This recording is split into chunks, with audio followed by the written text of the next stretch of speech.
Clean Slate Forge. Yeah. Got a lot of stuff, going on. But this, my friends, is a total and complete upgrade. Okay? This was 3 days in the making. The Coal Forge hood. Let me tell you. Okay? Compared to what it was and what it is now. Because what it was before with the silver patches right here, it had a paddle fan from a furnace. It would suck the air out sideways, bend around the shop, and stay level. It was kind of like bent that way, so the air would hit it and blow the exhaust of the coal back in here, back, in the shop. I was never happy with it, but it was just something I just made fast. And it worked with the paddle fan. Well, this, I don't know what gauge steel it is, but it's thick. End up cutting it, the edges, folding them down, and welding the corners.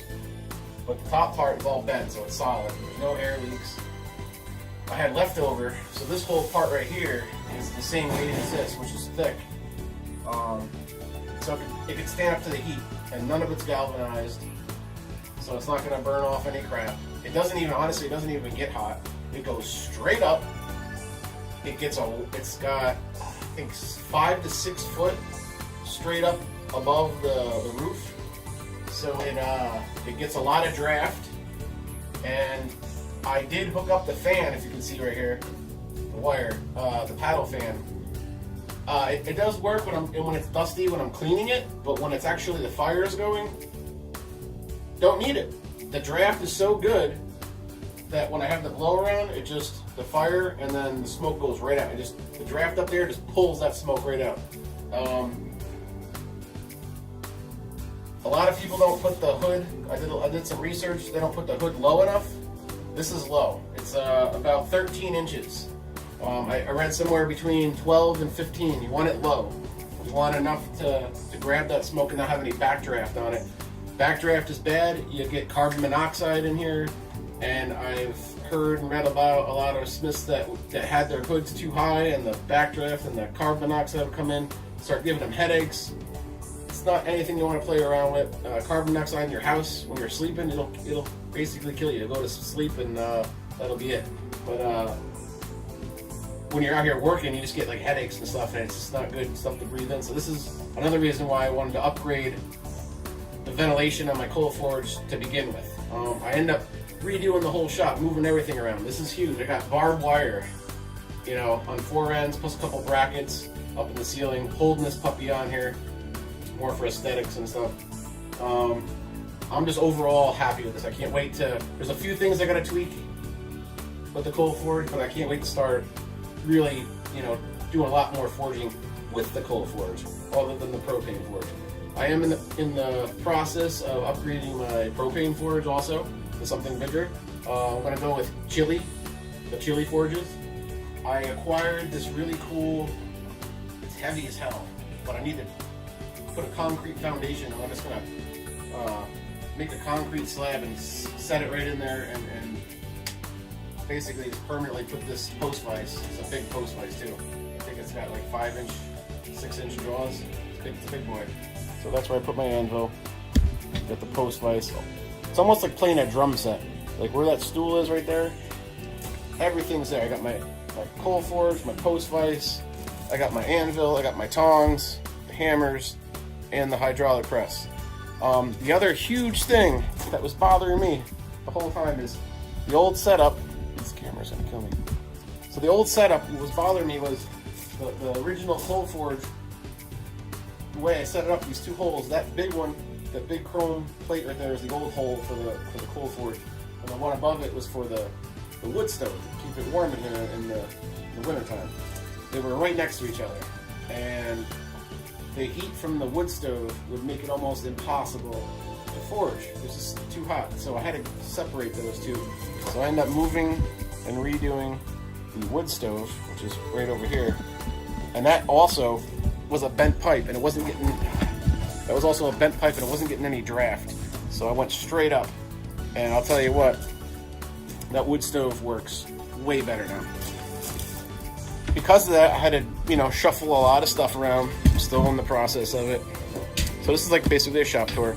This is leftover scrap metal from the coal hood, and I just made like the odd shapes. I put them up against the beam in back of the wood burning stove as kind of like a heat guard. It'll keep the heat from getting the wood hot, but there's spacers in there too. There's like probably a 2-inch space where those screws are off of the wood, but it's going to help radiate the heat back and keep it in here. Plus the wood stove's in the center of the forge, which is also going to help, instead of being in the corner over there, keep the place warm. Swage block, and I kept the Peter Wright anvil over here. Is the Claymore. I made a nice stand for it too. It's actually out in my truck, but this thing's awesome. I'm still marveled by it. It's 11 pounds and it's beautiful. So I told you guys I did the Forge and Fire thing in the last video. Going down to Atlanta, Georgia in June to do the Blade Show with the 3 other guys. Was on the show with Deke, Brian, and Bubba. So funny thing, I'm in Walmart, and one of the other contestants that was on Forge and Fire, Spicy Mike, he's a pretty rad dude. He bought, I couldn't help myself, the Forge and Fire knife set. Yep. So I bought it. I don't know if I have the same one as him, because I don't think he got the little paring knife, so it might be totally different. I mean, I think it was like $29 or $30 for 2 knives. I heard they weren't, the reviews, I heard they weren't horrible. I haven't even opened up or tried them yet. The texturing is kind of like, you know. But I couldn't help myself. I just said, screw it, I'll buy it. So I got the 2 knives. They're probably good for, you know, they're stainless steel, so they're sharp. I can actually use them when I'm cooking and stuff. But the handles, man, the handles are plastic. They're maroon red plastic. I'm going to do a video on these. I'm going to review them, basically.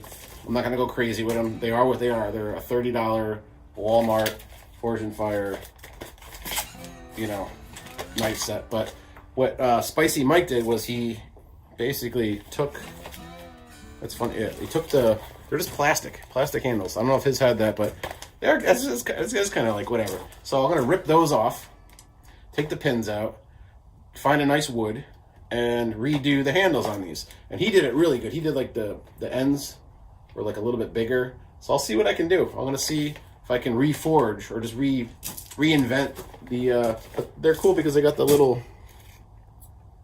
I don't know if you can see it, they got the etching. The texture isn't bad, but the handles, man, they gotta go. They gotta go. So I'm gonna do a repurposing, a rehandle thing. I got about 6 to 8 pair of resin, pine cone, and other maple burl type handles coming in the mail. I ordered them from this guy, Deranged Donkey, over in California. He makes really awesome knife handles. Give him a check out on Instagram. But when I get those in, I got some Damascus billets, Presto, right here. Just some small ones, but I'm layering them up. I'm gonna make some like some mosaic style.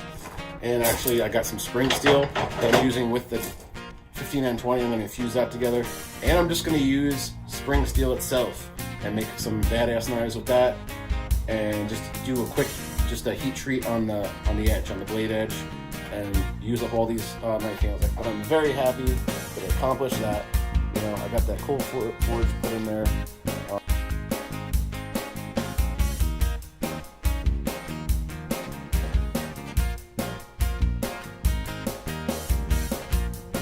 I got another station over here. I rewired it, and so now I have 2 buffers, like a dirty buffer and a clean buffer, a wire wheel. Over here is my my handle station with the Portaband saw and the drill press. Usually where I do the knife handles, epoxy and Dremel work, and then the welding station. I got something in the mail today, and it's going to take a little bit of tweaking from, they gave me a whole bunch of stickers from Cole Ironworks. I want to make a bunch of lower end priced knives. I love the pineapple twist, so I want to make a set of dies that would allow me to make the pineapple twist. So I have this contraption here and a long, basically chisel end that goes on the top, comes down on the railroad spike, gives me my 4 lines. Does it work? Yes it does. It needs a little bit of tweaking. I'm gonna have to grind it, but I mean, that's one heat, one press. And I got 4 lines. I have to work on the alignment a little better, and I might have to grind the chisel line so it goes a little deeper. Then when you make the hard to explain, when you make the chisel press part, the part that's putting the indentation in too thin, it gets too hot quick, and then it starts to warp. And then thicker, you get, you're not gonna have the pineapple twisty too, but it's not bad. It's really not bad. Not bad at all.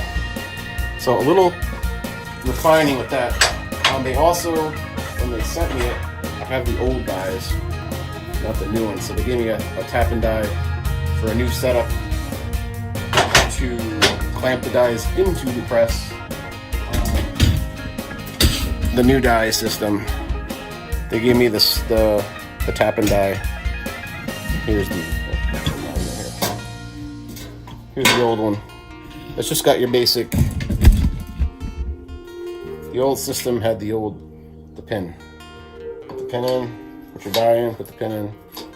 The new one is up here, which is like a tap and die thread, and you just turn it. So I did the top one. I'm gonna do the bottom one later. All the old dies I have cut the hole for the pin. I have to plug those, which isn't a big deal. So that twists out like that. Put it in, tighten it. And it holds the die. The thing, it's got some new dies and a new die holding system. Don't forget.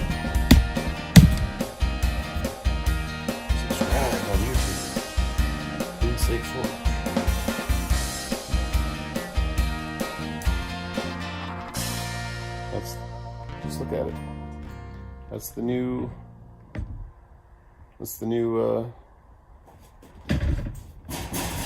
Cole Forge hood, and I'm gonna fire it up in the next video. I'll fire it up when I'm working on the tongs. I make a pair of Rasfile tongs, and when I do that, I'm gonna fire up the Cole Forge, and I gotta tweak a little bit of something down there for the airflow. When I do that, I'll make a video and you can see the new ventilation hood in action, which would be great. Coming up, working on some Damascus knives. I got some really awesome handle material coming in. I'm gonna make some pineapple twist knives, just railroad spike stuff. Try out the new dies on the hydraulic press for that. I'm gonna rework the Forged and Fire chef knives, get rid of those ridiculous plastic handles and put some nice wood ones on there. We got that. I ordered a bunch of new grinding belts from Combat Abrasives. I got those in. I've been using the Nortons, so I've given them a try, and I've used them so far for the Claymore sword, and they work awesome. Don't forget about that hammer video. We got the forging hammer here. Forging hammer giveaway. Free. Make a video.